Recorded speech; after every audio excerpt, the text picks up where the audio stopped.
اللهم صل على سيدنا محمد يا رب صل وسلم دائما ابدا على حبيبك. غربت میں، انتہائی غربت میں حضرت فرماتے ہیں میں یہ نہیں سمجھتا تھا کہ مجھے صبر کا ثواب حاصل کرنا ہے. نا فرمایا تو بڑا خطرناک ہو جائے گا. جب کوئی ٹینشن میں ہوتا ہے تو ہم کہتے ہیں صبر کرو ثواب ملے گا، ایسا ہی ہوتا ہے نا. تو حضرت فرماتے ہیں اس غربت میں یہ نہیں سوچتا تھا کہ میں صبر کروں گا تو ثواب ملے گا. فرمایا نا، مجھے تو لگتا تھا اگر میں نے یہ سوچا کہ میں صبر کروں گا تو یہ تو گناہ ملے گا، کیونکہ صبر تو مصیبتوں پر ہوتا ہے. تو اللہ نے مجھے مصیبت میں رکھا بھی نہیں تو صبر کس بات کا. تو فرماتے تھے میں یہ سوچتا تھا کہ میرے اللہ کا اتنا فضل، وہ میرا 2 وقت روٹی مجھے دے دیتا ہے، 2 وقت کی روٹی مجھے بولو بھائی مل جاتی. فرماتے ہیں میرا گھر بھی ذرا غریب علاقے میں تھا، دور تھوڑا لوگوں سے. تو فرماتے ہیں میں سوچتا تھا بادشاہ ہمیشہ پبلک سے ذرا ہٹ کے رہتے ہیں. اسٹائل ہے ہمارا، پبلک میں نہیں رہیں گے، تھوڑا سا ہٹ کے. مزاج شاہانہ ہے نا. لیکن اس حالت میں بھی ایسا شاہانہ مزاج، ایسے رہتے تھے لوگ آ کے قرضہ مانگا کرتے تھے حضرت سے. وہ سمجھتے تھے بہت بڑا سیٹ ہے کوئی. اور حضرت کو گرینری کا شوق تھا، پودے لگانے کا شوق تھا. تو پودے لگانے کے بعد نا پانی دینے کے لیے وہ نہیں، خریدنے کے پیسے نہیں تھے، وہ نہیں پودوں کو پانی دیتے، وہ کیا ہوتا ہے فوارہ ہوتا ہے نا. کہتے ہیں ہم نے پھر جگاڑ کر کے کیلیں ٹھوک ٹھوک کے ایک اپنا گھر میں فوارہ بنایا ہوا تھا. ٹھیک ہے نا. تو پھر جب اللہ نے پیسہ دیا تو پھر ہٹو بچوں. پھر یہ نہیں کہ دیکھو کنجوس، دیر آر 2 ٹائپس آف کنجوس. یہ دیر آر 2 ٹائپ بہت جگہوں پہ میرے بیان میں آج کل آ رہا ہے، اس سے یاد رہ جاتا ہے. انگلش میں کنجوس کو کیا کہتے ہیں؟ مائزر. اردو میں کیا کہتے ہیں؟ کنجوس. اور کوئی لفظ نہیں ہے. عربی چونکہ بلیغ زبان ہے نا، تو عربی میں دیر آر 2 ٹائپس آف کنجوسز. کنجوس لوگوں کی کتنی ٹائپس ہیں؟ 2. ایک کو بخیل کہا جاتا ہے اور ایک کو شحیح. شین حلوے والی ہے، پھر حلوے والی ہے. یہ آسانی سے سمجھ میں آتی ہے. حلوے والی ہے آسانی سے سمجھ میں آ جاتی ہے نا. ہاں بولتا تو سمجھ میں نہیں آ رہا ہوتا. اس کو کہتے ہیں شحیح. بخیل کہتے ہیں اپنی دولت پہ سانپ بن کے بیٹھ گیا، لوگوں پہ بالکل بھی خرچ نہیں کرتا، خود ہی میں لگا رہتا ہے. کنجوس شحیح یعنی شح کہتے ہیں کم بخت اپنے اوپر بھی خرچ نہ کر رہا ہو ہے بھائی. ایک تو ہوتا ہے نا پبلک کے لیے سخی نہیں ہے، سارا بچا بچا کے خود ہی کھاتا رہتا ہے. جیسے وہ ایک کنجوس باپ تھا.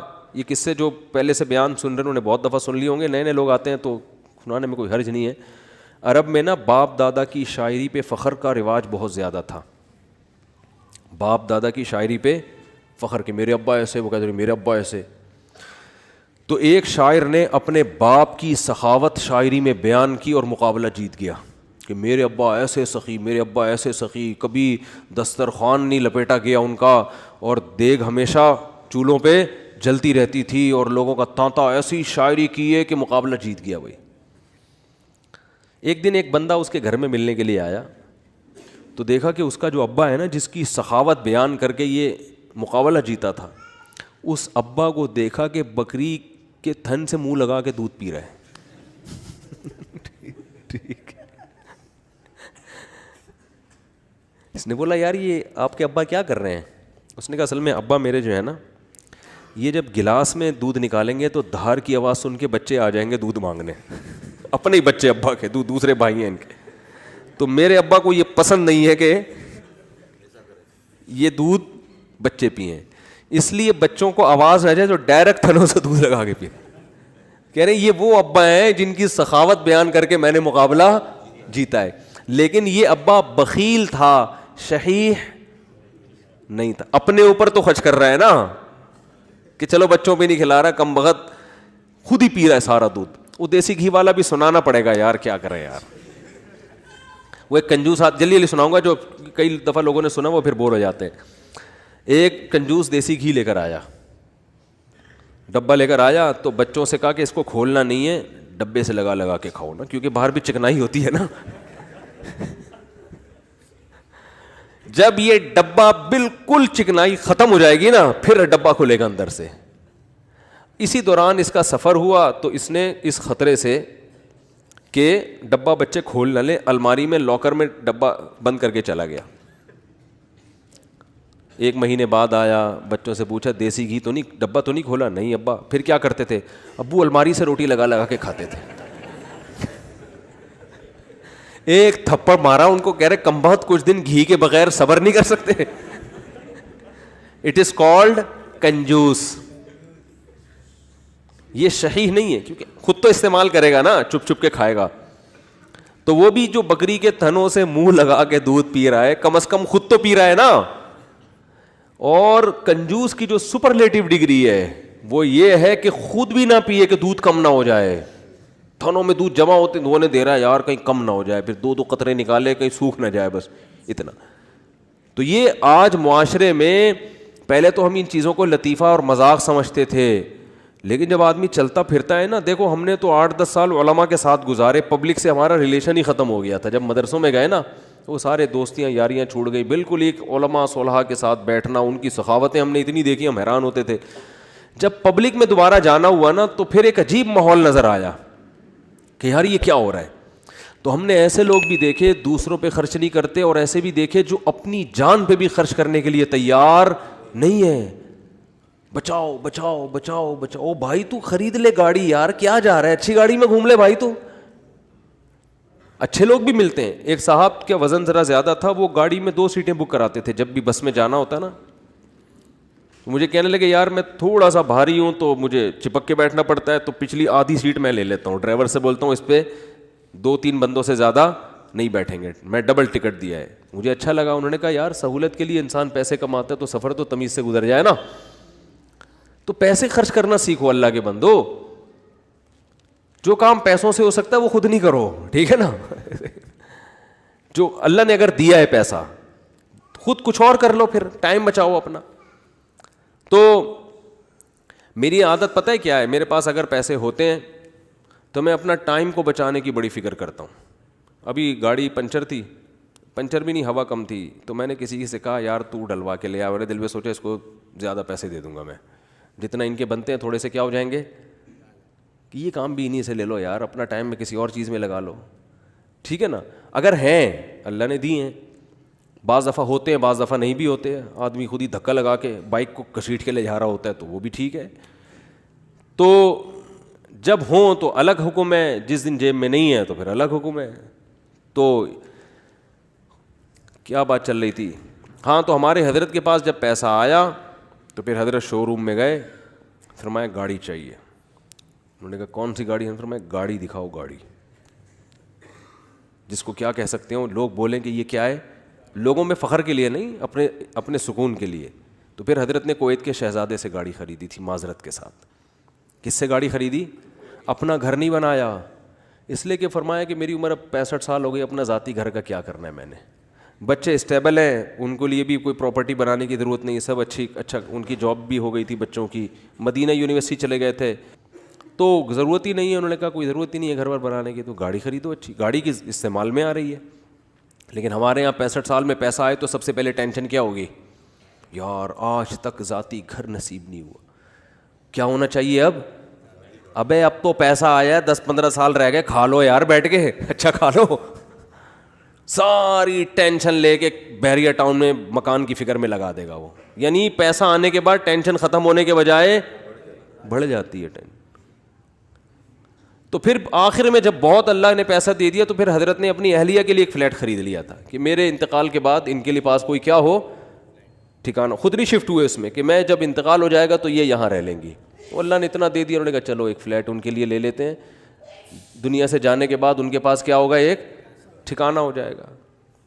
تو آسان زندگیاں ان لوگوں نے گزاریں, تبھی جب بھی ان کے پاس جاؤ, جب غربت میں تو بھی خوش, پیسہ آیا تو بھی خوش. ایک جگہ بہت پیسہ ڈوب گیا تو کاروبار میں لگایا تو بھی خوش. اتنی سی کہتے ہیں نا پیشانی پہ کوئی لکیر آ جائے نا کہ اتنا. اور اس دور میں جن لوگوں نے اس کاروبار میں پیسہ لگایا تھا ان میں بہت سے ہارٹ اٹیک سے مر گئے تھے. ضیاء الحق کے دور میں الائنس کا ایک بزنس آیا تھا, کمپنی تھی, جو بڑے بوڑھے لوگ ہیں ان سے پوچھیں آپ, اسلامی مزاربت کے نام سے شروع کیا انہوں نے, اور لوگوں کے لاکھوں کروڑوں روپے ڈوب گئے تھے, بہت سے لوگ ہارٹ اٹیک سے مر گئے. حضرت نے ان کا نام شہدائے الائنس رکھ دیا. فرمایا یہ اچھی شہادت نہیں ہے. اللہ پوچھے گا کیوں جان دی؟ اے اللہ اس پیسے کے پیچھے ٹینشن بہت. تو اللہ کہے گا کم بخت مسافر خانہ تھا, 2 روٹی صبح تجھے ملتی تھی, 2 روٹی. اور ان کو تو مالداروں کو تو جن کے پیسے اتنے ڈوب رہے ہیں تو اور زیادہ لگژری لائف اسٹائل ہوتا ہے, تو زیادہ سے زیادہ گھر بک جائے گا تو کرائے پہ رہ لے. اڑے W11 میں سیٹ نہ ملے تو لٹک کے سفر کر لو یار, کیا جا رہا ہے, سفر ہی ہے نا, آگے اسٹیشن پہ آگے اڈے پہ اتر جانا ہے. اب آپ کو چونکہ سیٹ نہیں ملی, اب آپ گئے ڈرائیور کے پاس, بولے ابے مجھے بس کے نیچے دے کے مار دے یا گولی سے ماروں گا. مسافر خانہ ہے میرے بھائی, بیٹھنے کی جگہ مل جائے بہت اچھا, نہیں تو لٹک کے. دیکھو سفر سمجھتے ہیں نا, تو انگوٹھا ٹکانے کی جگہ مل جائے نا, اس پہ بھی لوگ سفر کر لیتے ہیں. کنڈکٹر سے بول لیتے ہیں تو بس ہٹ جا تھوڑا سا, اتنا سا پاؤں ٹکانے کی جگہ مل جائے بھائی, اگلے اڈے پہ اترنا ہے. ہمارے ساتھ تو ایسا, ہم تو جب آج کل تو میں تھوڑا مشہور ہو گیا ہوں تو کہیں جا نہیں سکتا ایسے, ورنہ W11 کا جو مزہ ہے وہ اب اللہ جنت میں لے جائے تو W11 میں سفر ضرور کریں گے وہاں پہ. اب تھوڑا مشہور ہو گئے تو وہ سب پہچان جاتے ہیں, پھر ایک بڑا مسئلہ ہو جاتا ہے. تو ورنہ ہم نے تو بہت دفعہ ایسے سفر کیا ہے. جا رہے ہیں تو چلو جی سیٹ پہ جگہ مل گئی ٹھیک ہے, نہیں تو پائیدان پہ لٹک کے, نہیں تو پیچھے کھڑے ہو جاؤ, بس چھت پہ بیٹھ جاؤ, انجوائے کرو. ٹھیک ہے, کیسا مزہ آ رہا تھا, چھت پہ بیٹھے ہوئے جا رہے ہیں. تو کہاں سے کہاں بات چلی گئی. تو جو میں یہ پورا واقعہ اس پہ سنا رہا تھا, ہمارے حضرت کیوں اپنے آپ کو اتنا مالدار سمجھتے تھے, کیوں سمجھتے تھے؟ اس لیے کہ حضرت فرماتے تھے جو بیسک بنیادی ضرورتیں اللہ نے پوری کر دیں, اور بہت سوں کے پاس تو یہ بھی نہیں ہے. گھر تو ہے نا سر چھپانے کو, چاہے کرائے پر ہو, ہے تو نا, بہت سے تو روڈ پہ سو رہے ہیں. کیا حالات ہیں لوگوں کے گھروں میں, جا کے دیکھو پتہ چلتا ہے کیسی خطرناک بیماریاں لگی ہوئی ہیں. تو اسلام نے ہمیں, جو میں آیت پڑھ رہا تھا اس میں یہ بتایا کہ تم اس خوش فہمی میں مت رہو کہ جس حالت میں آج ہو ہمیشہ اسی حالت میں رہو گے. اللہ نے تم سے ایسا کوئی ایگریمنٹ نہیں کیا ہے.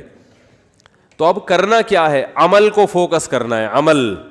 تو اللہ تعالیٰ نے قرآن میں کیا فرمایا کہ کسی کتاب میں نہیں لکھا. ہاں, تو اب مسئلہ یہ ہے کہ جس خوشی میں انسان ہوتا ہے اس میں اللہ کو بھول جاتا ہے وہ. تو اسی خوشی میں اللہ کو یاد رکھنا ہے. اس کا فائدہ یہ ہوگا کہ جب کوئی ٹینشن کا معاملہ آئے گا تو پھر اللہ آپ کو یاد رکھے گا. کیسے یاد رکھے گا؟ یا تو وہ ٹینشن دور کر دے گا, یا اس ٹینشن میں اللہ آپ کو صبر کی توفیق دے گا, حوصلہ دے دے گا اللہ آپ کو. خودکشی کے خیالات نہیں آئیں گے آپ کے دل میں. پیغمبروں کی سیرت اٹھا کے دیکھیں, کیسے کیسے غموں میں زندگی گزری, مگر ان غموں میں بھی انہوں نے ڈپریشن کی گولیاں بولو نہیں کھائی ہیں. ہمیشہ ان کی زبان سے اچھے الفاظ نکل رہے ہیں.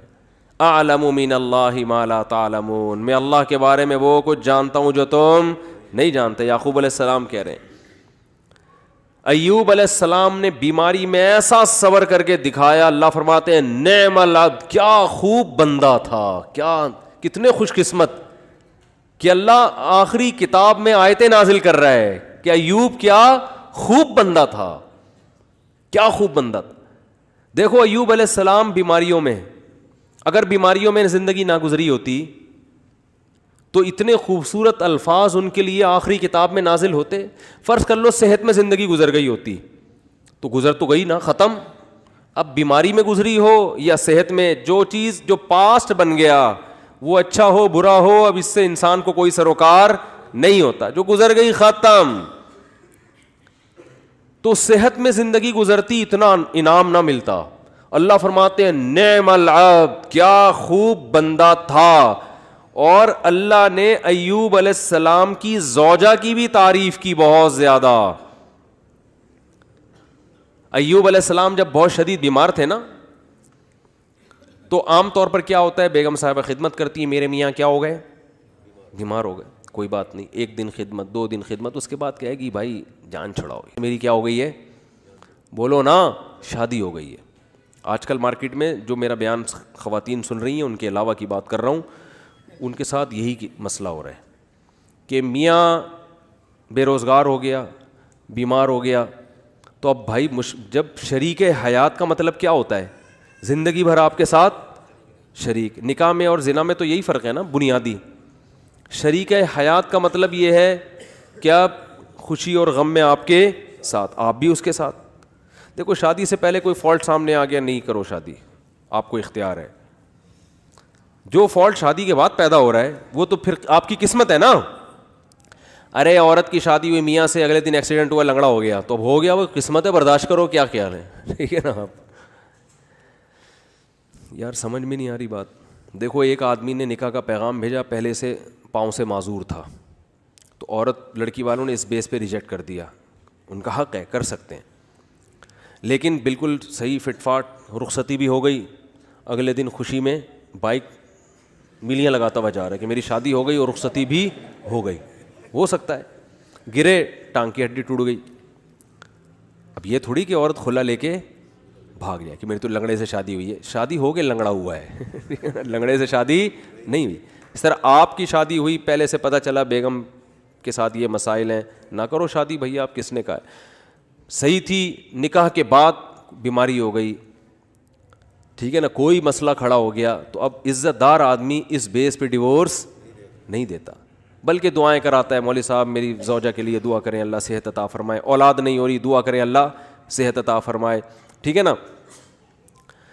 زبان میں لکنت پیدا ہو گئی ہے, دعا کریں اللہ. تو میں تو ان کو کہتا ہوں اگر لکنت پیدا ہو گئی ہے تو بڑا فائدہ ہے تمہارا, کیونکہ جتنی دیر میں وہ برا بلا کہے گی نا, اتنی دیر میں آپ کام نمٹا کے آ جاؤ سارے, ٹھیک ہے نا. وہ ابھی اسٹارٹ لے گی آپ کو سمجھانا, اتنی دیر میں آپ کیا کرو, ذہن تیار کر کے آ جاؤ کہ یہ الٹا سیدھا بولنے والی ہے, تو برداشت کرنا ہے. تو وہ اچھا اس پہ بھی ایک دو تین چٹکلیں, لیکن وہ زیادہ ہو جائیں گے. تو اب مسئلہ یہ ہے کہ عزت دار آدمی کیا کرے گا, اس کو اپنی قسمت سمجھ کے برداشت. ہاں اختیاری فالٹ ہے تو ایک الگ بات ہے نا, قدرتی فالٹ نہیں ہوا بلکہ اپنے اختیار سے کچھ غلط کر رہی ہو تو ایک الگ بات ہے. بھئی یہ تو قدرت کی طرف سے اس کی ٹانگ ٹوٹ گئی, اس کو لکوا ہو گیا, اس کو فالج ہو گیا. تو آج تک یہی ہوتا آ رہا ہے, ہم نے دیکھا ہے بیوی کو فالج ہو گیا تو مرد اب اس کو رکھ رہا ہے, بھائی اس کی خدمت کر رہا ہے, علاج کر رہا ہے, لوگوں سے دعا کروا رہا ہے, یار میری بیگم کے لیے دعا کرو. ایسے موقع پہ عزت دار آدمی طلاق نہیں دیتا, وہ کہتا ہے بھائی اب برداشت کرو یار, میری قسمت ہے. تو عورت بھی برداشت کرتی تھی پہلے زمانے میں, آدمی بھی برداشت کرتا تھا. اب دونوں نے برداشت کرنا چھوڑ دیا ہے. کیوں؟ دنیا ہی کو اصل بنا لیا ہے. سارے مزے کہاں اڑانے ہیں؟ دنیا میں. اب دنیا کو ہی اصل بنا لیا ہے, تو اب بس ہر چیز کیا ہونی چاہیے؟ پرفیکٹ, ایک دم موقع کی رپورٹ ہونی چاہیے ہر معاملے میں. تو یہ تو بھائی گوروں کا نظریہ ہے, یہ مسلمان کا نہیں ہے. تو میں ایوب علیہ السلام کا بتا رہا تھا کہ وہ شدید بیماری میں, وہ بیماری کیا تھی اس کا تفسیر میں کوئی ذکر نہیں ملتا نہ حدیث میں, بس کوئی بہت سخت بیماری تھی جس میں بہت طویل عرصے مبتلا رہے ہیں.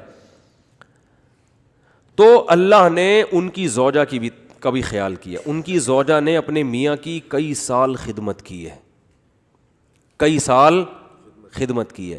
تو اب کیا ہوا کہ ایک دن خدمت میں تھوڑی سی کوتاہی ہوئی تو حضرت ایوب علیہ السلام کو غصہ آ گیا, اور انہوں نے کہا کہ میں اگر ٹھیک ہو گیا نا میں تجھے 100 ڈنڈے ماروں گا. صحیح ہے نا, کیونکہ بیمار آدمی چڑچڑا ہو جاتا ہے نا, تھوڑا سا اس میں برداشت کم ہو جاتی ہے. اب بیچاری بیوی اتنی خدمت کر رہی ہے لیکن تھوڑی سی کوتاہی ہوئی تو ان کو غصہ آ گیا. انہوں نے کہا کہ اللہ کی قسم میں ٹھیک ہو گیا تو 100 ڈنڈے ماروں گا. تو اللہ نے ٹھیک کر دیا. اب پیغمبر پریشان کہ اتنی نیک بیوی جس نے اتنی خدمت کی, وہ کہ اس کو 100 ڈنڈے ماروں گا, تو بولے کہ ٹھیک نہ ہوتے تو ہی اچھا تھا بھائی. ٹھیک ہے نا. تو قرآن کے الفاظ دیکھو, خذ بیدک ضغثا فاضرب به ولا تحنث. اے پیغمبر آپ قسم بھی نہیں توڑ سکتے, آپ تو پیغمبر ہیں, اور بیوی اتنی نیک ہے اس کو مارنے کی اجازت نہیں ہے, اس کو آپ نے 100 ڈنڈے نہیں مارنے. اب قسم پوری کرنے کے لیے ایک جھاڑو لیں جس میں 100 تنکے وہ ایک ہی دفعہ لگا دیں بس. ویسے تو ایک یوں کر کے بھی لگانا بھی وہ ہے, لیکن جب بیوی کو پتہ چلے گا اللہ نے میرے لیے میرے میاں کو یہ ہیلا بتایا ہے, تو یہ جھاڑو لگانا یہ عزت دی جا رہی ہے. یہ کس کی طرف سے ہیلا بتایا جا رہا ہے؟ بولو بھائی, اللہ کی طرف سے. آج بہت سے لوگ کہتے ہیں قرآن و حدیث میں ہیلے بالکل بھی نہیں ہے مولویوں نے. بھائی ہیلوں کی بھی دو قسمیں ہوتی ہیں, ایک جائز ہیلے اور ایک ناجائز ہیلے. ایک صاحب ٹی وی میں آ رہے تھے رمضان میں, وہ کہہ رہے تھے مولویوں نے ہیلے ویلے بہت نکالے ہوئے ہیں, ہر چیز کا ادھر سے ہیلا ادھر سے ہیلا, اور یہ سب بنی اسرائیل نے بھی ہیلے کر کے مچھلیاں پکڑی ہیں. تو میں نے کہا یار میں ان کے سامنے بیٹھا ہوتا تو میں کہتا آپ کو بنی اسرائیل کے ہیلے تو ذہن میں آ رہے ہیں, جو اللہ نے خود ایوب علیہ السلام کو ہیلے بتائے. اس لیے دین فقہا سے سیکھو. یہ جو نئے نئے فنٹر بن رہے ہیں نا آج کل, ان سے دین نہ سیکھو. یہ ایک طرف کی دلیل جانتے ہیں, دوسرا ان کو پتہ ہی نہیں ہوتا. سود سے بچنے کے ہیلے نکالے ہوئے ہیں, تو سود سے بچنے کے ہیلے تو عین مطلوب ہیں. ایسا ہیلا جس سے سود سے بچ جاؤ, یہ تو شریعت چاہتی ہے. یہ وہ ہیلا تھوڑی ہے جو بنی اسرائیل نے کیا تھا مچھلیاں پکڑنے کے لیے. تو ہیلے there are two types of ہیلے. ایک ہیلا جو حرام سے بچاتا ہے, ایک ہیلا جو حرام میں ڈالتا ہے آپ کو.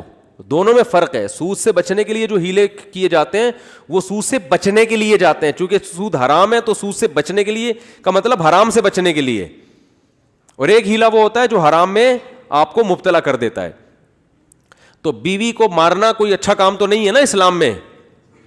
تو اللہ نے ایک نیک بیوی کو بچانے کے لیے ان کو ہیلا بتا دیا کہ بھئی ایک جھاڑو میں 100 تن کے لو ایک ہی دفعہ میں لگا دو, تو گویا 100 کوڑے لگ گئے. تو قسم بھی پوری ہو گئی, بیوی بچ گئی. تو یہ اللہ نے حضرت ایوب علیہ السلام کی وائف کو, ان کی زوجہ کو, ان کی اہلیہ کو اتنا پروٹوکول کیوں دیا کہ قرآن میں ان کا تذکرہ بھی کر دیا.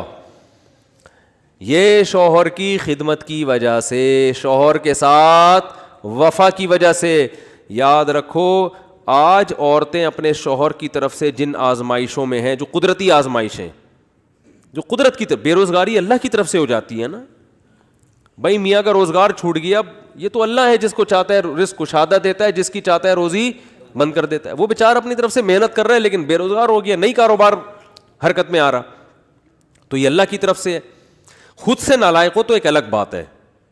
اللہ کی طرف سے جو آزمائشیں میاں پہ آئیں تو عورت کو چاہیے ان آزمائشوں میں اس کا ساتھ دے, اسے ذہنی ٹارچر نہ کرے. کیونکہ بے روزگاری کی بیماری اتنی, بے روزگاری کا عیب اتنا بڑا نہیں ہے جتنا اس بیماری کا عیب ہے جس میں ایوب علیہ السلام مبتلا ہوئے تھے. کیونکہ اس میں تو کمانا ممکن ہی نہیں تھا اور اوپر سے خدمت بھی. سمجھا پا رہا ہوں اپنی بات کہ نہیں سمجھا پا رہا؟ اس میں خدمت بھی.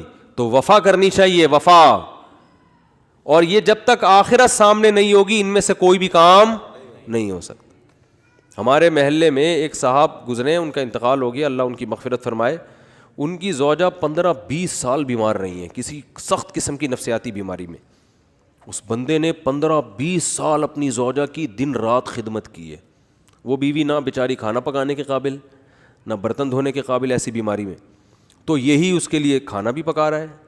اتنے پیسے نہیں ہوں گے کہ ملازم رکھو, یہی اس کے لیے بولو ساری خدمتیں کر رہا ہے. تو میں نے کہا یار اس کی تو ویسے ہی بیچارے کی بخشش ہو جائے گی. اللہ کہے گا تو نے کسی کی بیٹی کو رکھا گھر میں اس حالت میں بھی, اب وہ نہیں پکا سکتی بیچاری, اور وہ نہ کپڑے دھو سکتی ہے, اور یہ اتنے پیسہ بھی نہیں ہے کہ, تو خود ہی کر رہا ہے سارے کام. تو یہ کوئی عیب کی بات بولو بھائی نہیں ہے. اپنی بیٹیوں کو سوچا کرو نا, آپ کی بیٹی کے مسائل ہو جائیں تو آپ چاہتے ہو یار سسرال والے برداشت کریں تو دوسروں کو بھی برداشت. ہاں جان بوجھ کر کوئی فالٹ ہے نا تو پھر میاں میں ہو تو ہم عورت کو مشورہ دیتے ہیں اس فالٹ کو صحیح کرو ورنہ پتلی گلی سے نکلو, ٹھیک ہے نا. کہ 10-20 سال اس فالٹ کو بہت خطرناک قسم کا اگر فالٹ ہے تو ایک الگ بات ہے. تو اللہ تعالیٰ نے قرآن مجید میں, اچھا بھائی بیان کے دوران خواتین باتیں کر رہی ہوتی ہیں, بالکل بھی مناسب نہیں ہے. کئی دفعہ شکایتیں آئی ہیں, بیان سننا چاہیے شوق سے. 2 خاتون جو تھیں 20 سال قید ہوئی ان کو ایک ہی وارڈ میں, 20 سال تک وہ باتیں کرتی رہیں. جب نکلی ہیں نا, جس دن رہائی ہوئی تو کہیں بہن کچھ باتیں رہ گئی ہیں, انشاءاللہ اگلے ہفتے ہماری ملاقات ہوگی تو اس کو کمپلیٹ کریں. تو یہاں جو خواتین آتی ہیں بھائی بیان کو فوکس کریں نا, آپ کے فائدے کی باتیں ہو رہی ہیں تو آپ کے دل میں میاؤں کی محبت ڈالی جا رہی ہے, ٹھیک ہے. تو اللہ نے کیا فرمایا کہ جس کنڈیشن میں آج ہو ضروری نہیں کہ کل بھی اسی کنڈیشن میں ہوگے, لہذا کیا کرنا ہے, اعمال کو فوکس کرنا ہے. اس عمل کا فائدہ کیا ہوگا کہ اللہ نہ کرے کل ٹینشن آئی بھی تو اس ٹینشن کو برداشت کرنا کیا ہو جائے گا, آسان. میں جمعے کی خطبے میں یہ حدیث اکثر پڑھتا ہوں. حضرت عبداللہ ابن عباس بالکل نو عمر تھے, آپ صلی اللہ علیہ وسلم کے ساتھ سواری میں پیچھے بیٹھے, تو آپ صلی اللہ علیہ وسلم فرمائے یا غلام, اے نوجوان, اے لڑکے, میں تجھے نصیحت کرتا ہوں, احفظ اللہ یحفظک, اللہ کے دین کی حفاظت کر, یعنی اللہ کے احکام کو پورا کر, اللہ تیری حفاظت کرے گا. احفظ اللہ یحفظک, احفظ اللہ تجدہ تجاہک. جب کوئی یعنی شریعت کا حکم آئے نا تو اس میں اللہ کے حکم کو مقدم کرو, تو جب کوئی مصیبت آئے گی تم اللہ کو اپنے سامنے پاؤ گے. اللہ یا تو وہ کام پورا کر دے گا یا اللہ آپ کو تسلی دے دے گا کہ بھائی میں ہوں تمہارے ساتھ, اس ٹینشن کو برداشت کرو, یہ ہمیشہ کے لیے نہیں ہے, اس پہ اللہ تمہیں بہت نوازے گا, تھپکی ملے گی, تسلیاں ملیں گی. اور پھر فرمایا کہ وَعْلَمْ أَنَّمَا أَصَابَكَ لَمْ يَكُنْ لِيُخْطِئَكَ. ٹینشن ختم کرنے کے دو طریقے نبی نے بتا دیے یہاں پہ. ایک تو عمل صحیح کر لو تو ٹینشن میں اللہ آپ کے ساتھ ہوگا. دوسرا طریقہ تقدیر پر ایمان. فرمایا انما اصابک, جو مصیبت تمہیں پہنچی ہے, یعنی مطلب حدیث کا یہ کہ تمہاری حماقتوں سے نہیں. بھائی آپ صحیح سب کچھ صحیح کر رہے ہو تو پھر بھی اللہ کی طرف سے آزمائشیں آ جاتی ہیں. تو لم یکن لیخطئک, یقین کر لو یہ لازمی پہنچنی تھی, یہ تم سے خطا ہو ہی نہیں سکتی تھی. تو جب ایک کام لازمی ہونا ہی تھا تو اس میں ٹینشن کس بات کی؟ ابے کیا ہو گیا بھائی, جب ایک کام ہونا ہی ہے, نہ ہونے کا تو سوال ہی پیدا نہیں ہوتا, تو بھی ٹینشن کس بات؟ یہ تو ہونا تھا, یہ تو ہوگا, یہ تو ہوگا بھائی. لیکن چونکہ ہمیں ٹینشن سے پہلے نہیں پتا ہوتا کہ کیا ہوگا, تو ہم اسباب اختیار کرتے ہیں. پورے کامیابی کے اسباب اختیار کرے, پھر بھی نہیں ہوا. بھائی یہ تو اللہ نے ایسے ہی لکھا ہوا تھا. غزوہ احد میں 70 صحابہ شہید ہو گئے. کتنی بڑی ٹینشن صحابہ کے لیے, کتنی بڑی ٹینشن. تو اللہ نے کیا فرمایا, کوئی ٹینشن کی بات نہیں ہے, یہ شکست بھی مقدر میں لکھی ہوئی تھی اور یہ شہادتیں بھی مقدر میں لکھی ہوئی تھی, کوئی ٹینشن کی بات نہیں ہے. رہا یہ مسئلہ کہ تم سے غلطی ہوئی تھی, مشورے پر عمل نہیں ہوا, نبی کا حکم تم سے ٹوٹ گیا, تو اس کی وجہ سے یہ ٹینشن پہنچی ہے, تو اس سے تم نے چونکہ توبہ کر لی ہے تو وہ والی ٹینشن بھی کیا ہو گئی, ختم. آخرت کا نقصان کا خطرہ تھا کہ نبی کے جو حکم دیا تھا گھاٹی پہ رہنا ہے, تو وہ توبہ سے معاف ہو گیا. باقی رہا یہ شکست, کوئی مسئلہ نہیں. وَيَتَّخِذَ مِنْكُمْ شُهَدَاءَ, اس میں مثبت چیزیں سوچو کہ اللہ چاہتا تھا تم میں بہت سے لوگوں کو شہادت کا مرتبہ دینا, تو اللہ نے ان کو جلدی آزمائشوں سے نکال کے جنت میں پہنچا دیا. اور کیا چاہیے. ایک انگریز نے اس آیت کے تحت لکھا ہے کہ محمد, وہ تو درود شریف نہیں لکھتے نا, اس نے تو محمد غلط استعمال کیا, میں صلی اللہ علیہ وسلم. اس نے کہا محمد کے جو فرینڈ تھے نا, اس قسم کی چیزوں نے ان کو موٹیویٹ کیا تھا جس سے انہوں نے پوری دنیا پہ حکومت کی ہے, کہ شکست کھا کے بھی کیا کر رہے ہیں, کہہ رہے ہیں یہ تو ہونا ہی تھا, لہذا اس سے ٹینشن لینے کی بات نہیں ہے, اور یہ شہادتوں میں بھی خیر ہے تمہاری, آگے بڑھو, مایوسی ہے ہی نہیں. ٹھیک ہے نا. ہمارے یہاں پتہ ہی کیا سمجھا کہ مایوسی کفر ہے, تو اس کا مطلب یہ سمجھا جاتا ہے کہ میں جہاں شادی کرنا چاہتا ہوں وہاں شادی ہو کے رہے گی, کیونکہ مایوسی کیا ہے, کفر ہے. میں چاہتا ہوں میری 2 لاکھ روپے تنخواہ ہو تو 2 لاکھ ہوگی, کیونکہ مایوسی کفر ہے. یہ غلط مطلب ہے, سمجھ رہے ہو. ایسا تو پھر بہت سے لوگوں کے ساتھ نہیں ہوتا, پھر اور مایوسی ہوگی, آدمی کہتا ہے یہ تو اور ڈبل گناہ, کفر کا گناہ بھی ہو رہا ہے اور پیسے بھی نہیں مل رہے. ہم کہتے ہیں میں صحت بناؤں گا تو صحت بنے گی کیونکہ مایوسی کفر ہے. یہ مطلب نہیں ہے. مطلب یہ ہے کہ اللہ سے یہ امید لگائی جائے کہ جو ہوگا اچھا ہی ہوگا میرے حق میں. میں چاہتا ہوں میرا اچھا روزگار مل جائے, 2 لاکھ تنخواہ نہیں ہو رہی, 1 لاکھ ہے, اسی 1 میں اللہ کیا کرے گا, برکت دے گا. روزگار نہیں مل رہا, کوئی بات نہیں, اسی میں اللہ کیا کرے گا, برکت دے گا. نہ ملنے میں بڑے فائدے ہیں. روزگار نہ ملنے سے ٹینشن ہوگی, ٹینشن میں اللہ یاد آئے گا, اللہ سے دعائیں مانگو گے, اس ٹینشن میں گناہ معاف ہوں گے, برداشت کی قوت پیدا ہوگی. بعض دفعہ زیادہ کھانے سے بھی مسئلے خراب ہو جاتے ہیں, پیٹ بھرے ہوئے ہوتے ہیں تو الٹے الٹے خیالات آنا شروع ہو جاتے ہیں انسان کو. ایوب علیہ السلام پریشان تھے نا بیماریوں میں, مایوس نہیں ہوئے, اس لیے کہ ان کو پتا تھا یہ میرے لیے کیا ہے, بہتر ہے. کتنا بہتر کہ قرآن میں آخری نبی پر آیتیں نازل ہوئی ہیں, نعم العبد, ایوب کیا خوب بندہ تھا, کیسی زبردست بشارت دی اللہ نے. اللہ کا کلام غلط نہیں ہو سکتا, اور اللہ نے یہ نہیں کہا کہ ایوب اچھے تھے، نا نا، ایوب امتحان میں کامیاب ہو گئے، نا نا نا، نعمہ تعجب کا صیغہ ہے، گویا اللہ تعجب کر رہے ہیں یار کیا خوب بندہ تھا، اللہ کو تعجب نہیں ہوتا، لیکن اللہ ہم سے ہماری زبان میں بات کر رہے ہیں کہ اگر کوئی ایوب کی قربانی اور اس کے صبر کو دیکھتا تو کہتا ہے بھائی یہ صبر کھوپڑی میں آنے والا نہیں ہے، یہ تو بہت ہی زبردست بندے ہیں اللہ کے، اتنا بڑا کامیابی کا سرٹیفکیٹ ان کو اس بیماری کی وجہ سے ملا۔ اور آج ذرا سی پریشانی آدمی 10 قسم کے، یہ میرے ساتھ ایسا کیوں ہو گیا، میرے ساتھ ایسا کیوں ہو گیا۔ اور آج کل یونیورسٹیوں میں ہوتا یہ ہے کہ ٹینشنوں میں خدا کا انکار کر دیتے ہیں، پہلے تو یہ تصور نہیں تھا، اب جو نئی نسل آ رہی ہے نا، فون کرتے ہیں مجھے، بتاتے ہیں میرے ساتھ یہ ہوا، میں تو اللہ کو مانتا ہی نہیں، میں کہتا ہوں یار یہ میرے سامنے اتنا جری ہے، عام حالات میں کیا کر رہا ہوگا۔ تو نہ مانو، اللہ کو آپ کے منوانے کی کوئی ضرورت نہیں ہے۔ وہ سمجھتے ہیں کہ مجھے ترس آئے گا، ہائے بیچارے کے ساتھ اتنا غلط ہو گیا کہ یہ تو اللہ کو ہی نہیں مان رہا، ہائے ہائے ہائے، یہ تو آ جاؤ میں تمہیں تسلیم۔ میں کہتا ہوں بھائی تو نہ مان، جس خدا نے تجھے پیدا کیا ہے کم وقت تو اس کی نہیں مان رہا تو ہماری کیا مانے گا ہے۔ تو یہ جو ایتھیزم پھیل رہا ہے نا، اور میں نے آپ کو رپورٹ پیش کی تھی نا کہ ایتھیس میں خودکشی کا ریشو زیادہ ہے، کیونکہ ایتھیزم کی طرف جاتا انسان بہت مرتبہ، ہمیشہ نہیں، بہت مرتبہ عدم برداشت کی وجہ سے، تھوڑی سی پریشانی آئی، اللہ کہاں ہے، اللہ میرے مسئلے کیوں نہیں حل کر رہا، تو پھر وہ اللہ ہے، اللہ پر ایمان کا مطلب وہ اللہ ہے، اس کو اللہ مانا جائے، تو اللہ کا مطلب اختیارات اس کے پاس ہے، میرے پاس نہیں ہے، تو اپنے حساب سے آپ کو چلائے گا، وہ آپ کے حساب سے نہیں چلے گا۔ پھر یہ ایتھیس کہتے ہیں دعائیں قبول نہیں ہوتی، دعائیں قبول نہیں ہوتی۔ آج کل یہ نوجوان لڑکوں کو بہت ہے، یار میں اتنے دنوں سے دعا مانگ رہا ہوں قبول ہو نہیں رہی، تو کوئی اللہ نہیں ہے، سب مولویوں نے لوگوں کو بیوقوف بنایا ہوا ہے۔ ابے جن مولویوں کے تم کہہ رہے ہو بیوقوف بنایا ہوا، وہ تم سے زیادہ دعائیں مانگ رہے ہوتے ہیں، اگر بیوقوف بنایا ہوا ہوتا وہ نہیں مانگتے، تمہیں کو لگایا ہوا ہوتا دعاؤں پہ انہوں نے، لیکن وہ جب دعا مانگتے ہیں ان کو قبولیت سے کوئی سروکار ہوتا ہی نہیں، ان کا مطلب ہوتا ہے اپنی فائل اللہ کی عدالت میں فائل کر دینا، اپنے ڈاکومنٹس اللہ کی عدالت میں جمع کرا دینا، یار تسلی اللہ کو بول دی ہے، اب جو ہوگا صحیح ہوگا۔ یہ تو اس لیے دعائیں مانگتے ہیں۔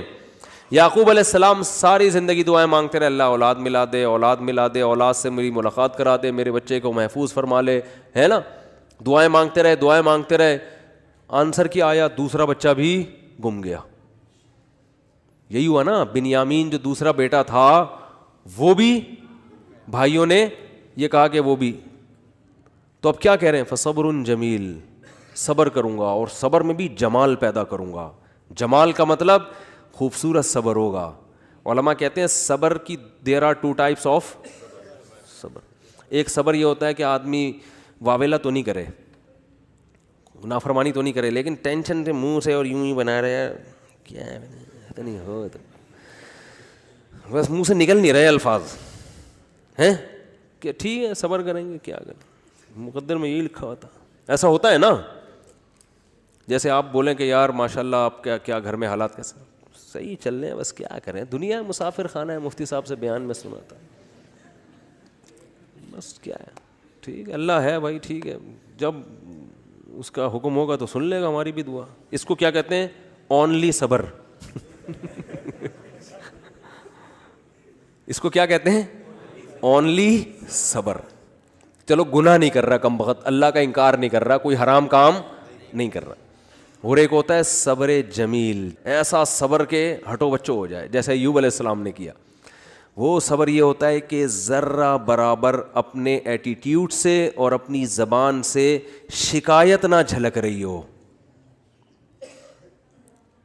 جیسے ہمارے حضرت نے غربت میں فرماتے ہیں کہ جو میں صبر نہیں کرتا تھا کیونکہ مجھے ڈر لگتا تھا گناہ نہ ہو جائے، اللہ کہے گا صبر تو مصیبتوں پہ کیا جاتا ہے، تجھے مصیبت کہاں پہنچی ہوئی ہے، بلکہ میں اپنے آپ کو کیا سمجھتا تھا، بادشاہ ہوں، اس لیے میں لوگوں سے الگ رہتا ہوں۔ تو اس کو سرے سے مصیبت سمجھ ہی نہیں رہے ہیں، بلکہ کیا کہہ رہے ہیں، صبر جمیل۔ کیا کرنا ہے، ایسا صبر جس میں کیا ہو، جمال ہو۔ اور لا تیأسوا من روح اللہ، اے میرے بچوں اللہ کی رحمت سے نا امید مت ہو۔ اعلم من اللہ ما لا تعلمون، میں اللہ کے بارے میں وہ کچھ جانتا ہوں جو تم نہیں جانتے۔ رو بھی رہے ہیں، اب آپ کہہ سکتے ہیں جب اپنے عمل سے بھی شکایت نہیں کرنی، زبان سے بھی، تو پھر رو کیوں رہے ہیں؟ یہ غیر اختیاری ہے, اس پہ کوئی پکڑ نہیں ہے, اور یہ آپ کے دل کے زندہ ہونے کی دلیل ہے, کیونکہ رونا بھی نہیں آ رہا بچے کے گمنے میں, اس کا مطلب آپ کے سینے میں دل ہی نہیں ہے, پھر تو قربانی نہیں ہے نا. اتنا غم تو ہوگا تو غم زدہ ہوں گے نا. اگر مثلا کوئی آدمی بچہ گم گیا اور اب یہ گھوم رہا ہے آرام سے, کہہ رہا بچہ گھوم گیا, صبر جمیل کریں گے, کچھ بھی نہیں ہے, تو یہ صبر جمیل نہیں ہے, اس کا مطلب یہ اس کا بچہ تھا ہی نہیں. حقیقت اپنا بچہ ہوتا تو اتنے مزے سے نہیں گھوم رہا ہوتا. ٹینشن یہ نیچرل ہے, آنکھیں بھی بہیں گی, غم بھی ہوگا, ٹینشن بھی ہوگی. زبان سے جو چیز غیر اختیاری ہے اس پہ پکڑ نہیں ہے. ہمارے نبی کی نواسی کا انتقال ہوا آپ کی گود میں, آپ کے آنکھوں سے آنسو ٹپکنا شروع. صحابہ نے عرض کیا یا رسول اللہ آپ تو صبر کی تلقین کرتے ہیں, تو آپ نے کیا فرمایا, آنکھیں بہہ رہی ہیں, دل غم زدہ ہے. یہ یعنی مطلب یہ کہ یہ دو چیزیں ہمارے اختیار میں, نہ آنکھوں کو روک سکتے ہیں نہ دل کو غم زدہ ہونے سے روک سکتے ہیں. زبان وہی کہے گی جس پہ اللہ راضی ہے. زبان کہہ کے کہ جو اللہ کا حکم تھا, ما قدر اللہ, جو اللہ کے فیصلے ان فیصلوں پر راضی. لیکن جب اس ٹائپ کا صبر ہوتا ہے نا جو غیر اختیاری, تو وہ اعتدال سے ہوتا ہے. یعنی اس ٹائپ کا جو غم ہوتا ہے نا وہ اعتدال سے ہوتا ہے, اس میں آنسو بھی نکلتے ہیں, دل بھی غم زدہ ہوتا ہے. آج کل جو غم ہو رہے ہیں نا, جس طرح سے چیخنا پیٹنا, ہاں وہ میرے ساتھ یہ ہو گیا, گھر میں دیکھو نا کیا ہو رہا ہے. روزگار آپ گئے کہیں جاب کی تلاش میں, نہیں ملی جاب, انٹرویو میں فیل ہو گئے, باہر نکل کے چیزیں توڑ رہا پھوڑ رہا ہے, بیگم کا فون آ اس کو گالیاں دینا شروع کر دیں. یہ غیر اختیاری نہیں ہے, یہ کیا ہے, بولو اختیاری. ہمارے جاننے والوں میں کسی کے بھائی کا انتقال ہو گیا, بھائی کو بھائی سے بڑی محبت تھی, جب دفنانے میں نا وہ کیا کر رہا ہے, اپنے بھائی سے بڑی محبت, حادثے میں انتقال ہو گیا, قبر کے پتھر سے سر اپنے پھوڑ رہا ہے. ہمارے امام صاحب نے اس کو پکڑا, بھائی تیرا سر پھٹ جائے گا, کیا رو رہا ہے, چیخ رہا ہے. قبرستان میں وہ جو سلیبیں ہوتی ہیں نا جو رکھی ان پہ سر مار رہا ہے اپنا جا کے. یہ لوگ تو کہیں گے ماشاءاللہ بڑی محبت ہے, لیکن یہ بے صبر ہونے کی دلیل ہے. رو بھائی پابندی, یہ جو بالکل حواس باختہ اور رونا اور چیخنا اور یہ وہ جو ہمارے گھروں میں آج کل میتوں میں ہوتا ہے, اور مسئلہ ہو گیا تو چیزیں اٹھا کے پھینک رہا ہے, اور اس کو سمجھتے ہیں کہ میں اپنا بس غصہ نکال رہا ہوں, تو یہ گدھے ہونے کی تو دلیل ہو سکتی ہے. میرے بھائی میں اس کو نہیں کہہ رہا, وہ تو بیچارہ غمزدہ تھا, اللہ تعالیٰ اس کے غم کو دور کرے, لیکن یہ شریعت میں پسندیدہ کام نہیں ہے. میتوں پہ چیخنا, میتوں سے لپٹ کے پاگلوں کی طرح رونا, او بھائی بس رو آپ, جو اللہ نے آپ کو پرمیشن دی, اور یہ رونا اچھی علامت ہے کیونکہ یہ محبت کی دلیل ہے. اور آپ صلی اللہ علیہ وسلم نے ایسے موقع پہ یہ بھی فرمایا کہ یہ اللہ کی وہ رحمت ہے جو اللہ نے اپنے بندوں کے دلوں میں رکھ دی ہے. اسی محبت کی بیس پہ تو حقوق ادا ہوتے ہیں, اتنی بھی نہیں ہوگی تو پھر حقوق تھوڑی ادا ہوں گے. سمجھ میں نہیں آ رہی تو رہنے دو. اچھا آ رہی ہے الحمدللہ. تو بات کیا چل رہی تھی, صبر. ہاں, یعقوب علیہ السلام دعائیں مانگ رہے ہیں میرا بیٹا مل جائے جہاں وہ اچھی حالت میں ہو, اور دعا قبول کیسے ہو رہی ہے, دوسرا بچہ بھی گم گیا. اب آج کل کوئی یونیورسٹی اور کالجز کے لڑکے ہیں, ان کو اتنے بڑے غم نہیں پہنچتے, ان کو یہی ہوتا ہے وہاں شادی کرنا چاہتے تھے نہیں ہوئی, حالانکہ رات کو اٹھ کے اتفاق سے اس دن دعا بھی مانگی تھی, زندگی میں پہلی دفعہ کیا کیا تھا, دعا مانگی تھی, دانت برش سے صاف کر لیے تھے, گٹکے اور چرس کی بدبو ختم کر کے اللہ سے دعا مانگی تھی. اس دن پی بھی نہیں تھی ہم نے, ٹھیک ہے نا. کوئی عمل اللہ کے سامنے دکھانے کے لیے بولو نہیں ہے. پھر دعا مانگ رہے ہیں اور چاہتے ہیں کہ فوراً سے پہلے قبول ہونی چاہیے, پھر ہم اللہ کو مانیں گے. اللہ نے کہا ہے غیب پر ایمان لے کر آؤ پھر میں مانوں گا. کیونکہ میرے بھائی ایسے تو آپ ڈی ایس پی کو بھی مانتے ہو, ایس ایچ او کو بھی مانتے ہو, کیونکہ آپ کو پتہ ہے کہ ان کے پاس تو جو پاور ہے وہ تو نظر آتی ہے نا. ایسے تو سب محلے کے دادا کو بھی مانتے ہیں, یار اس سے جو بولو کام ہو جائے. اللہ کو ماننے کے لیے یہ ضروری ہے کہ اپنی فائل اللہ کے دفتر میں داخل کر دی, دعا قبول ہوئی تو بھی ٹھیک ہے, نہیں ہوئی تو بھی قبول ہی سمجھی جائے گی کہ قبول ہی ہوئی ہے. سمجھ رہے ہو, غیب پر ایمان.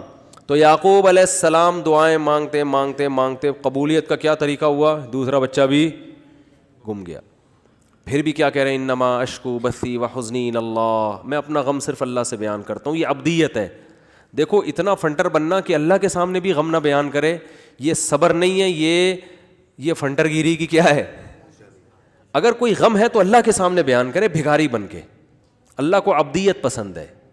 اللہ کو کیا پسند ہے؟ عبدیت. بعض لوگوں پہ تقوی کا ضرورت سے زیادہ مسالہ لگ جاتا ہے. اب وہ بیمار ہیں تو اللہ سے بھی نہیں کہہ رہے ہیں بیمار, وہ کہہ رہے ہیں میں تو بالکل ٹھیک ٹھاک فٹ فاٹ. تو اللہ سے نہیں, اللہ کے سامنے تو اللہ کو کیا پسند ہے؟ عارضی. تھوڑی بیماری ہو اللہ سے کہے اللہ یہ تھوڑی ہے مگر تو نے تو تھوڑی بیماری دی مگر میں اتنا کمزور ہوں, مجھے یہ تھوڑی بھی بہت ہے, اس کو بھی ختم کر دے. اے اللہ تو نے مجھے بہت رزق دیا, نعمتیں بہت ہیں مگر میں اتنا نالائق ہوں نا, یہ بھی میری اپنی کنجوسی کی وجہ سے مجھے تھوڑا لگ رہا ہے, تھوڑا اور بڑھا دے. ٹھیک ہے نا, ناشکری نہ کرو, اللہ پہ تو بہت ہی دیا ہے. اپنی کمزوری بیان کرے آدمی کہ اللہ تو نے تو اتنا دیا مگر میں بہت نالائق, میں بہت کمزور. ہمارے حضرت گناہ سے بہت سخت بچا کرتے تھے, بہت زیادہ. کوئی پتہ چل جائے نا ناجائز ہے تو حضرت سے وہ کام نہیں کروا سکتا تھا کوئی کسی بھی طریقے سے.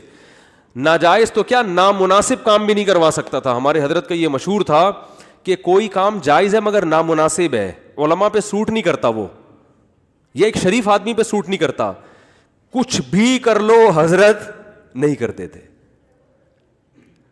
اتنا تقویٰ. اس کے باوجود فرماتے تھے میں اللہ سے دعا میں یہ کہتا ہوں کہ اللہ میرے پلے عمل کچھ بھی نہیں ہے, میرے پلے عمل کچھ بھی نہیں ہے اور نہ مجھ سے کچھ عمل ہوتا. تہجد میں 5 پارے پڑھ رہے ہیں اور دعا کیا کر رہے ہیں, اللہ ہم سے عمل نہیں ہوتا, ہم کمزور ہیں, تو ویسے ہی بخش دے ہم کو. بہت مشکل ہے بات سمجھانا, بہت مشکل ہے بھائی. یعنی دعا میں کیا کہہ رہے ہیں کہ اللہ ہمارے پلے کچھ بھی. پھر حضرت ایک شعر پڑھا کرتے تھے, مقامات حریری جن لوگوں نے پڑھی ہے نا, عربی ادب کی کتاب ہے, اس میں ایک فقیر کا واقعہ, بس یہ واقعہ بیان کر کے بیان ختم کرتا ہوں. ایک فقیر, ایک وہ گزرا ہے, ان کے نام ذہن سے نکل گیا جو کتاب کے مؤلف ہیں. تو وہ مؤلف نے نا بڑے واقعات بیان کیے, بڑے شاعری کے انداز میں اور قافیے ملا کے مختلف طریقوں سے نا. تو وہ شاعر بن کے مختلف لوگوں کے گھروں میں جا کے نا, وہ ہوتا ہے فراڈی, یعنی اپنے آپ کو یہ سیکھے کردار ہے, جیسے پرینک ہوتے ہیں نا, تو پہلے تو ویڈیو نہیں بنتی تھی, ریٹرن میں ہی پرینک بن رہے ہوتے تھے. ٹھیک ہے نا. تو انہوں نے یہ شو کیا ہے کہ یہ جو ہے نا فقیر بن کے کسی کے گھر میں گیا, حالانکہ فقیر ہے نہیں, لیکن ایسا سیٹھ کے سامنے زمین آسمان کے غربت کے قلابے ملائے کہ اس نے ٹھیک ٹھاک پیسہ دے دیا. جج کے سامنے گیا, ایسے قلابے ملائے کہ اپنے حق میں فیصلہ. تو اس نے ایک شعر کہا کہ بارش ہو رہی تھی اور اندھیری رات تھی, سرد رات تھی.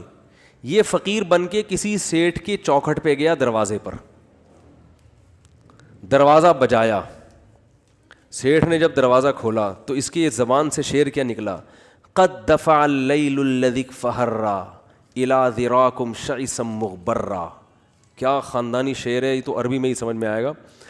کہہ رہے کہ وہ رات جو اندھیری رات ہے, سخت رات ہے, بارش ہو رہی ہے, بادل گرج رہے ہیں, اس خوفناک اندھیری رات نے تیری چوکھٹ پہ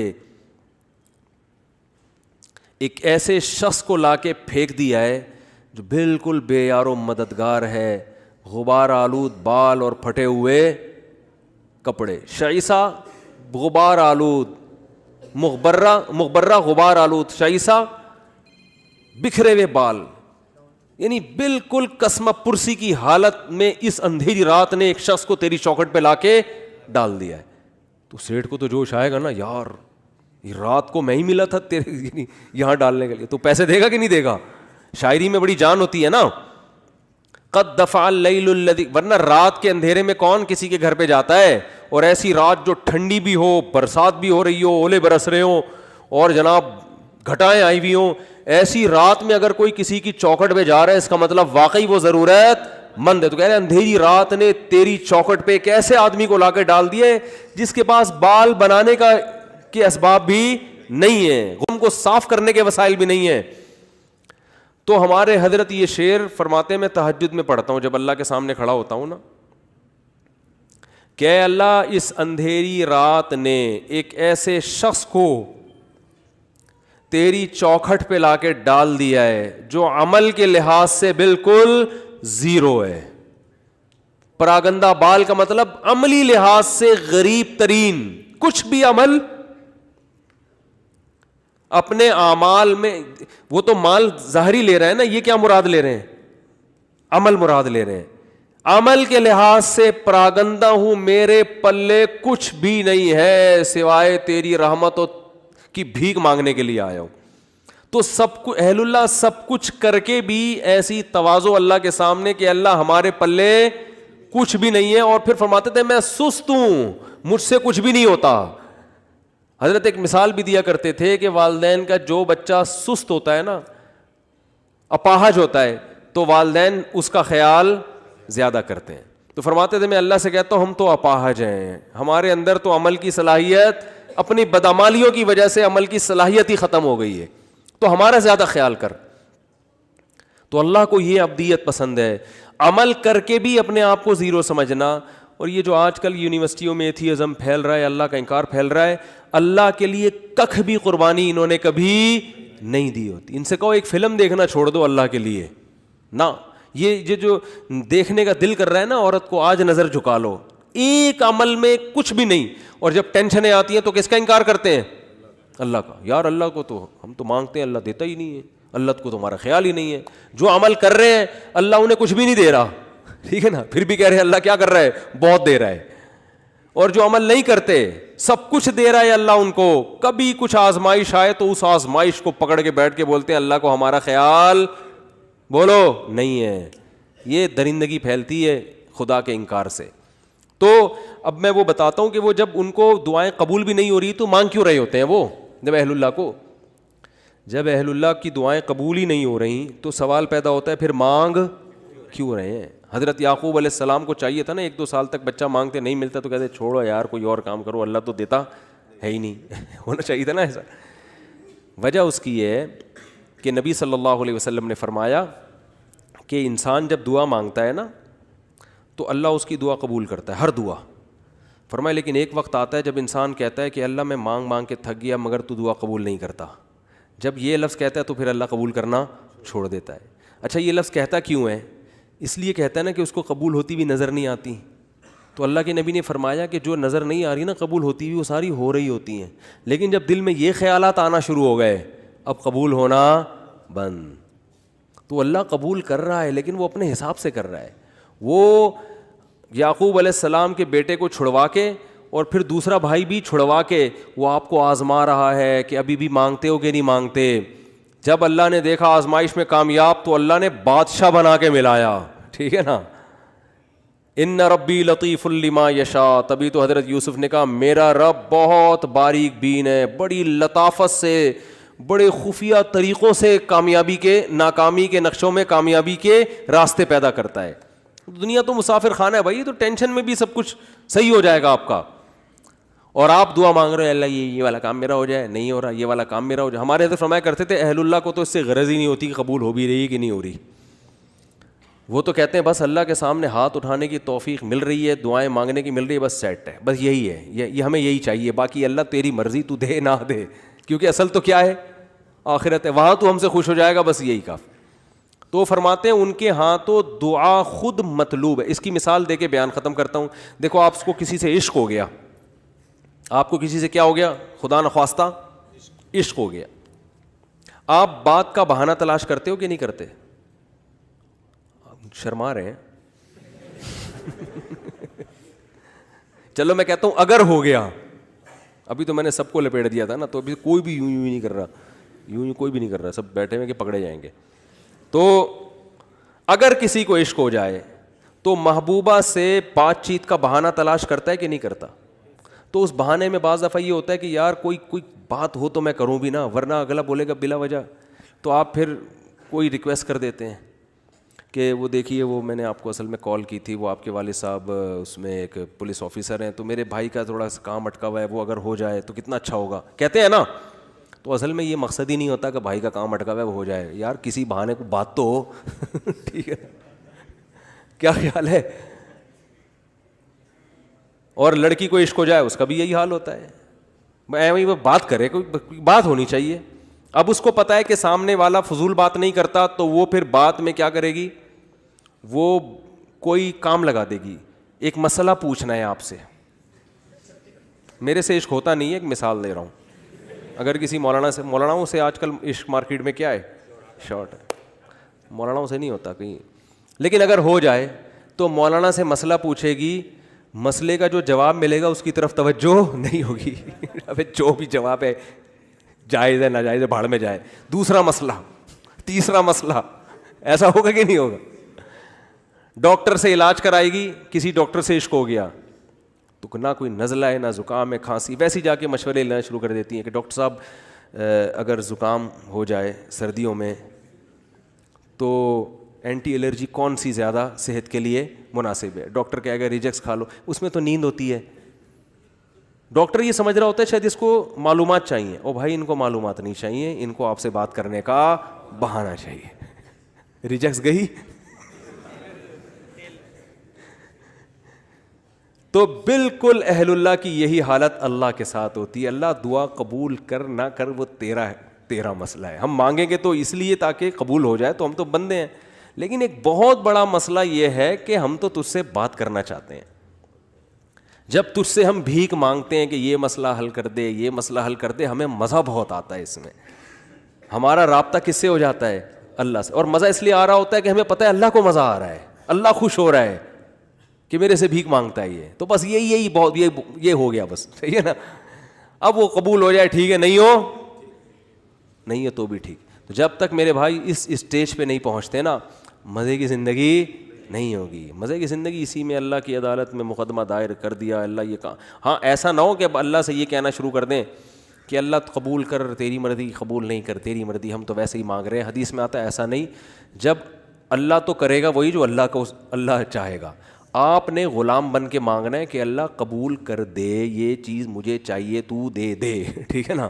ایسے نہیں مانگیں کہ اللہ یہ مجھے روزگار مل جائے تو اچھا ہے, نہیں ملے تو تیری تقدیر ہے. تو یہ دعا نہیں ہوئی نا, پھر یہ تو ویسے ہی اللہ کی تقدیر ہے بھائی. تو آپ نے تو مانگنا ہے اللہ میرے رزق, مجھے کشادہ رزق حلال نصیب فرما دے, اے اللہ میری اس بیماری کو ٹھیک کر دے. تو بس وہ بات سمیٹ دوں کہ اللہ نے کیا فرمایا, جس حال میں ہو اس خوش فہمی میں مت رہو کہ مستقبل میں یہ حال ہوگا. تو اس کا کیا طریقہ ہے کہ پھر عمل کو فوکس کرو تاکہ مستقبل میں حالت اگر یہ تو ہے تو آخرت کے بارے میں, لیکن دنیا پہ بھی صادق آتی ہے کہ اگر مستقبل میں حالات خراب بھی ہوئے تو اللہ کی طرف سے تسلیاں ملیں گی. اللہ تعالیٰ سمجھنے کے عمل کی توفیق عطا فرمائے.